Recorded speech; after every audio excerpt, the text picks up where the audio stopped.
viewers from around the world. Happy 2020. It's been a minute. It's been a while. It's been a long while. Since last year. Yes, it's been a very long time. A whole year has Yeah. gone by. Not really, Did you just a have a couple good days. My Christmas was great. The holidays were great. I worked. You know what wasn't great? Kings basketball during the holidays. You are absolutely Not right about good. that. It was not good. Sean Cunningham, Lina, Washington, if you're just tuning in and joining us. Yeah, we were talking about that stretch of games here at home. Could have been a good opportunity for the Kings to move up the standings, and that is not what happened. They're riding a 2-game winning streak tonight against the Bucks, but we'll probably see that snapped. Yeah, and it's unfortunate. I think people will be okay with that. They're starting to see a little bit better effort because this first stretch of 10 games and 10 of 12 at home didn't start out well. Yeah. You were losing to teams that you, on paper, probably thought you should have beat. And it's made us look at the season like, hey, there are no more winnable games. There are none of those should wins. You just literally have to go out and do it and not take any opponent for granted. And they've been bugged by injuries. That's obvious. Yep. We're hopefully going to see all three of them back. They were talking about Fox, Buddy, and Bagley on the floor again, but only 48 minutes. Here we are in January, and they've only played 48 minutes on the floor together. That's alarming. Yeah, I mean, as Luke Walton has said several times before, every game they've only had their full roster available in the season opener against the Suns, and then after that, Marvin goes down, De'Aaron goes down, Bogey goes down. Now Rashawn Holmes is out for his second game. Harry Giles will be making his second career NBA start, and he was barely seeing minutes in December. Yeah, a lot of injuries and a lot of ankles.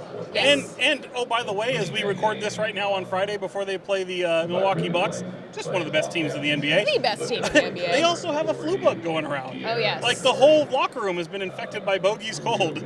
Your fault, Bogey. Joseph also fell ill a little bit, missing practice, I believe. And Rashawn, who's already, you mentioned about the shoulder strain that we saw the other night, I believe his second or third game that he's missing tonight, he also had it. So it's even if his shoulder was fine, he'd probably miss time with the sickness. Well, you know what the craziest thing about this all, Sean? What, Lina? Is that the Kings are still just 2 games out of the 8th spot. That's amazing. In the Western Conference. And 2 games could quickly grow into 4 if they're not careful, and then that gap could quickly widen. And I don't know if you're alarmed like I am, and I don't know if even most Kings fans are thinking about this, but typically a team plays better on their home floor.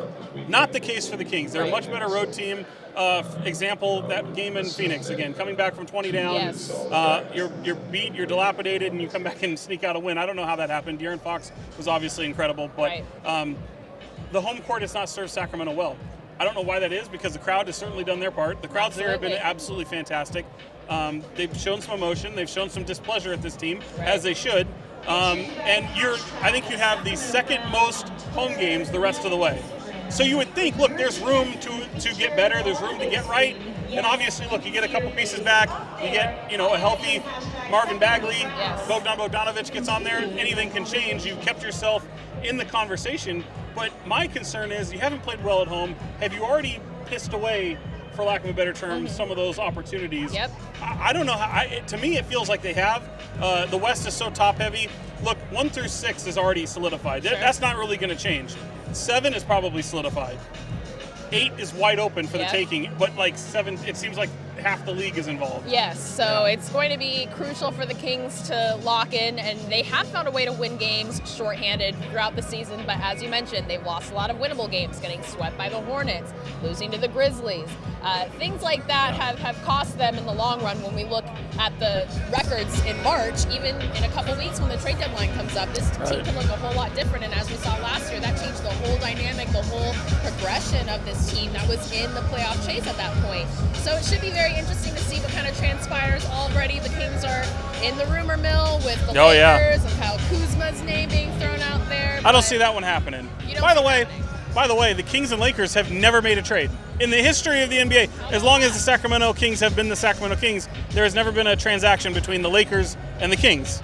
So I don't see it being with Kyle Kuzma.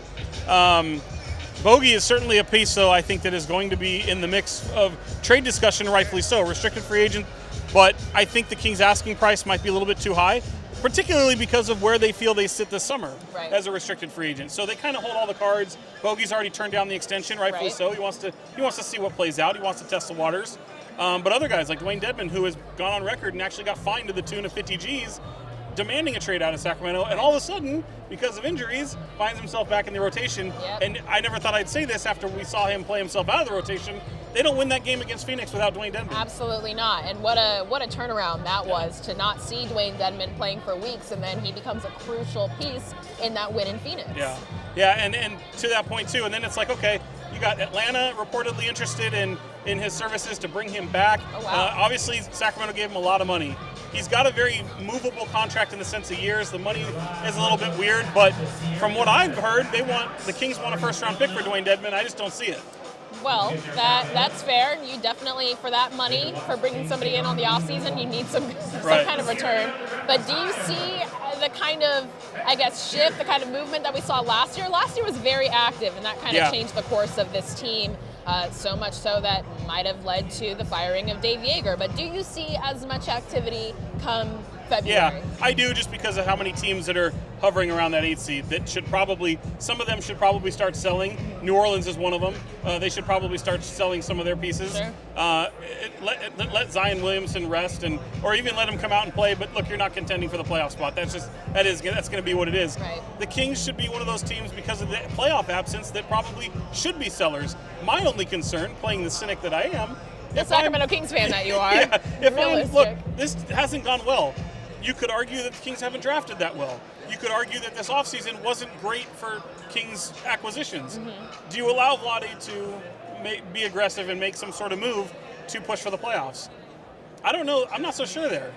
I think if there's going to be a really long, hard look at the roster and whether or not you let Vlade make those types of moves in the decision you're going, because look, we could very well, I don't think it would shock anybody to see Vlade out of the general manager position come this time in the summertime. Really? If they don't make the playoffs. I mean, look, would it be that far-fetched? I know the guy just got an extension this past offseason, but general managers don't make what coaches make. You're not talking about a whole heap load of money there. Mm-hmm. You obviously have Joe Dumars, who's helping this front office now. Vlade has been in control for a while now, and they identified this past offseason as when they were going to make a splash in. Now, granted, they got Harrison Barnes, and they had made him a priority. But I'm not saying that Vlade's job is in jeopardy, but everybody is going to be up for review. Sure. And it wouldn't be that far-fetched if this team falls short of the playoffs that maybe Vlade has moved on to a different position or a different general manager comes in.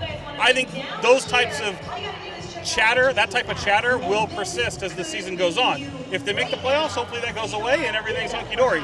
If it doesn't, the chatter gets louder. Yeah, I mean, the way the Kings have been playing in, 10 of their last 12 games, as we've seen, they're not a playoff team. Right. And like we said, surprisingly, they're still on the cusp of getting there, but they've got the Magic coming here. They've got Luka and the Mavericks coming here. Oh, my goodness, that energy You know what's interesting, building. too? I know Kings fans look at Luka as the one that got away. Some do anyway, especially with Marvin's injury history so far, but not that this really matters. I just find it kind of interesting. Things that make me go, Luka's never beat the Kings. Well, look at that, folks. It's just one of those odd, quirky things. Sure. So, he's a star. I can't wait to see him play. I love watching him play. Yeah. I saw him in Phoenix against the Suns, and he didn't drop like 50 points on them, but he was impressive. I mean, was he and Kristaps Porzingis still getting along? Kristaps didn't score any points that game, so I'm pretty sure. Not. Yeah, they were not. It was during KP's rough patch. But you mentioned you dropped a couple fun nuggets, Sean. I'm going to drop one on you. I'm not insinuating that Vlade will get fired. I'm just saying, I'm just saying chatter. Brace people yourself. Will say. Yeah, people are saying. I mean, that's the thing. That's a part of the criticism that we've seen on social media. Right. Kings fans are tired of hearing to be patient, that they're working on, getting better every game. And 13 years, Lina.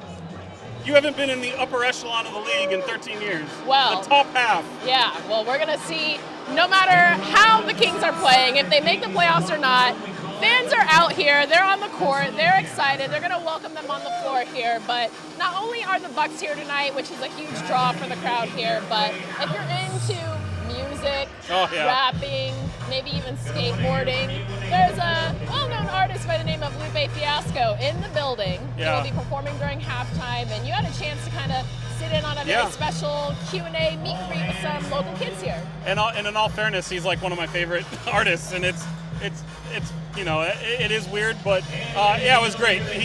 He's a self-professed rap nerd.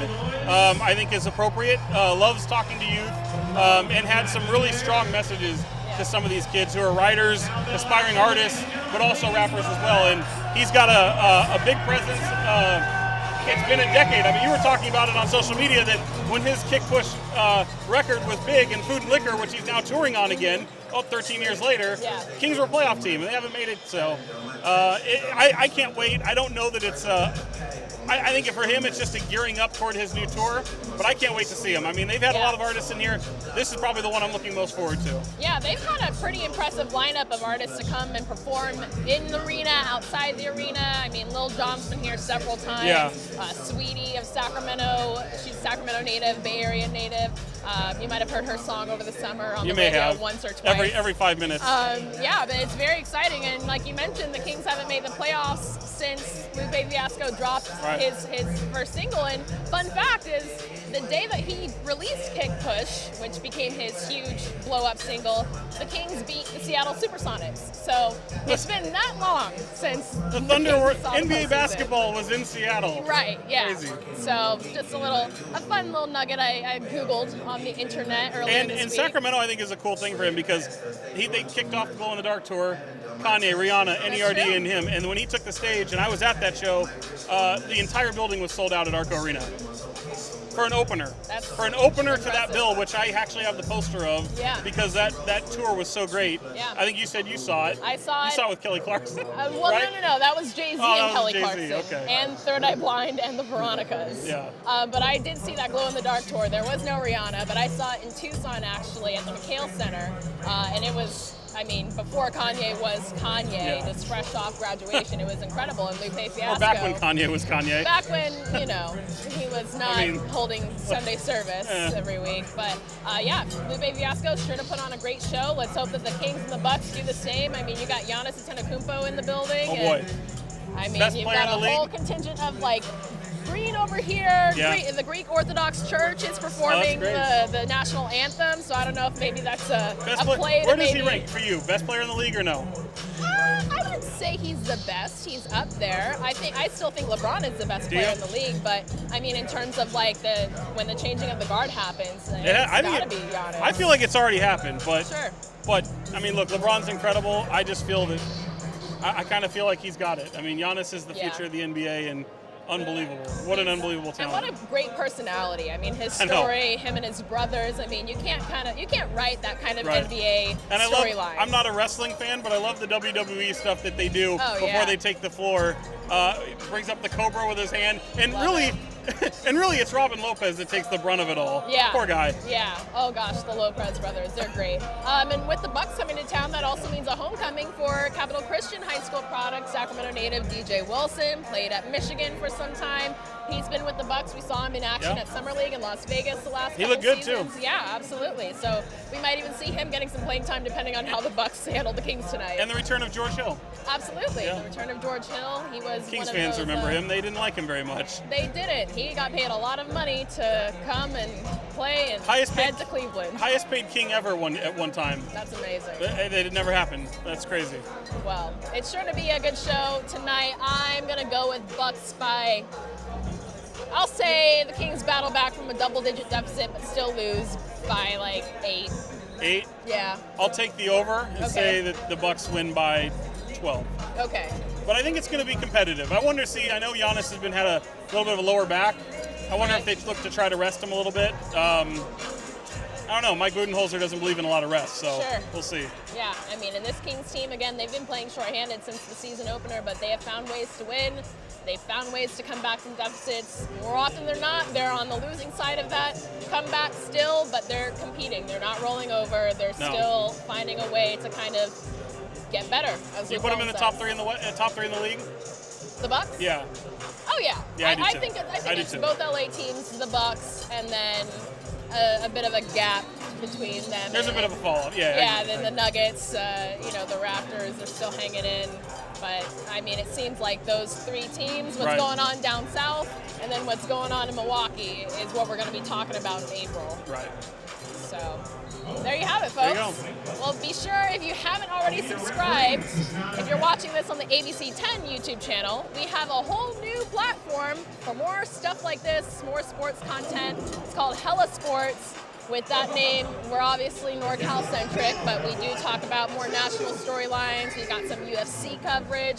Really cool story Sean did with Andre Feely, who will be fighting in Las Vegas. Oh, yeah, next weekend. Next weekend. So go check that out. It's awesome. I mean, he's shredding and singing and rapping, and it's a great, great story. And he's on free TV for that pay-per-view card. So well, there you go. We got, Donald Cerrone and Conor McGregor headlining it all.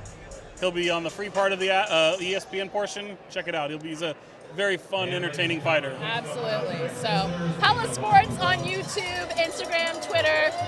Of course, Sean Cunningham on Twitter and Instagram. L Washington TV on the same platforms. We're getting ready for tip-off here with the Kings and the Bucks. We'll see you back here next time for some Kings Talk.